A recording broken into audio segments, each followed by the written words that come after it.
Most investing books repeat the same tired advice. Diversity, ride it out, don't try to time the market.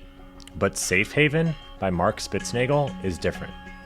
It's not just another doom and gloom prediction. It's a philosophical deep dive into how to think about risk, tail events, and true portfolio protection. And whether you're a trader or long-term investor, there are some powerful insights worth stealing. In this video, I'm breaking down the core ideas from Safe Haven by Spitznagel. In the real-world takeaways, I think every trader and investor should walk away with. For those of you new here, my name is Mark Anderson, a construction worker turned zero DT hedge fund manager. I've sold over $50 million in zero DT premium, traded across more than 1,000 consecutive market days. This channel is about trading smarter, managing risk better, and building real wealth without falling for the hype. Let's dive into Safe Haven, a book that doesn't just talk about hedging, but completely reframes why you'd even bother doing it. I'll share with you what surprised me and how it applies to real trading systems. Let's dive in. The core idea of Safe Haven. Spitznagel's core argument is pretty simple, but powerful. Most portfolios aren't built to survive real market shocks. In fact, Spitznagel makes a point saying market crashes are not anomalies.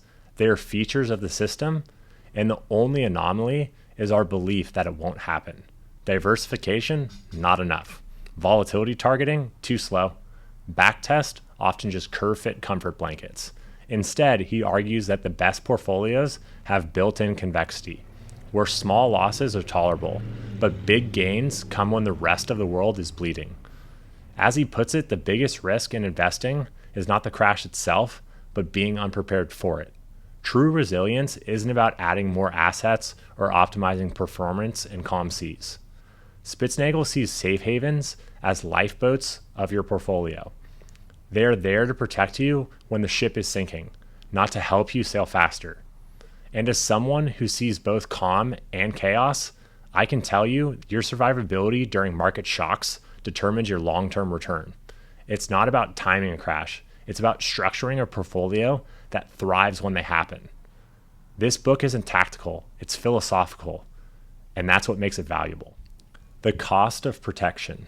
One of my favorite insights is his take on paying for insurance. He says it's not about the return on investment, it's about the return of investment.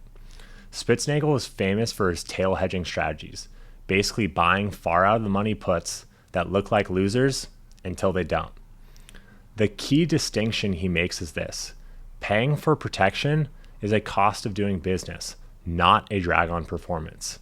Spitznagel is upfront about the fact that safe havens may underperform in bull markets, but their true value is revealed in bear markets. Just like firefighters don't complain that most days are quiet, a portfolio manager shouldn't complain that their hedge didn't pay. May not pay this year, but the next year, or during the bear market, it will. This completely reframes the role of losing trades, which I think a lot of new traders struggle with when hedging. True diversification isn't what you think it is. Spitznagel destroys the common view of diversification. He argues that most portfolios are just slightly less exposed to versions of the same trade. You're long equities, long real estate, long your job in a strong economy. You think adding a bond ETF makes you diversified? You're not. You're just slightly slower to drown in that scenario. True diversification means having assets that perform well when others are failing. That's a high bar. Most investors never meet it. Because when real risk hits, 2008, 2020, 2022, everything clusters. Everything that shouldn't correlate suddenly moves together. This idea changed how I think about portfolio construction. It's not about spreading your bets. It's about having at least one position that thrives in chaos. Where it aligns with my own approach. This part might surprise you. Even though I run a short premium system, I actually agree with most of Spitznagel says.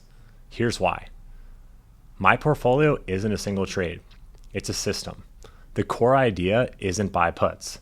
It's design systems that win across market regimes. It includes trades that work in low vol, choppy market environments, and high vol regimes. In a weird way, my approach is also convex. Instead of buying puts, I reduce size, widen spreads, and shift capital away from crowded trades. I hedge through selection and sizing, not through buying lottery tickets. Different tactics, same philosophy. Here's some of my personal takeaways. There were a few things in this book that really stuck with me, things that shifted how I view hedging, even after years of trading. First, Spitznagel is clear that hedging isn't supposed to cost you money over time. If your hedge doesn't increase your returns, you never keep it on. And I agree with that. If your protection isn't making you more money over 6 to 12 month horizon, then it's not protection, it's just drag. Good hedging should do both, help you make more money and reduce your drawdowns so you can think more clearly and take better trades. What most people do is the opposite. They take twice the risk for the same return with 10 times the stress. What this book helped me clarify is this. The goal should be same risk, higher return, 1/5 of the stress. On the myth of uncorrelated assets, another idea I loved, Spitznagel challenges the myth of uncorrelation. A safe haven is an asset that is uncorrelated or inversely correlated with the broader market. But here's the problem. There's no such thing as truly uncorrelated. Everything clusters eventually. It's not a binary thing, it's a spectrum. 0.3 correlation, that doesn't mean you're safe. It just means that pain will come a little later. And this is where I think 0DT really provides a huge edge to a portfolio. A trade you place on Monday and one you place on Tuesday may look similar. But if Monday's trade expires, it can't crash on Tuesday. It's gone, decayed to zero, risk eliminated, now in cash, profit or loss. The same logic applies to trades placed at 9:30 versus 3 p.m.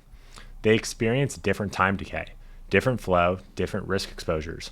So while nothing is truly uncorrelated, the structure of 0DT reduces the risk of clustering in a way longer dated trades can't. That's something I hadn't articulated before this book, but now it's clear to me. So here's my quick summary. If you're looking for tactics, this isn't the book. But if you want to sharpen your mindset and stress test your portfolio philosophy, Safe Haven is one of the best books I've read in years. If you're already read it, let me know what you think in the comments. And if not, I recommend picking it up, reading it, and ask yourself this. How safe is your haven? Or is it really safe at all?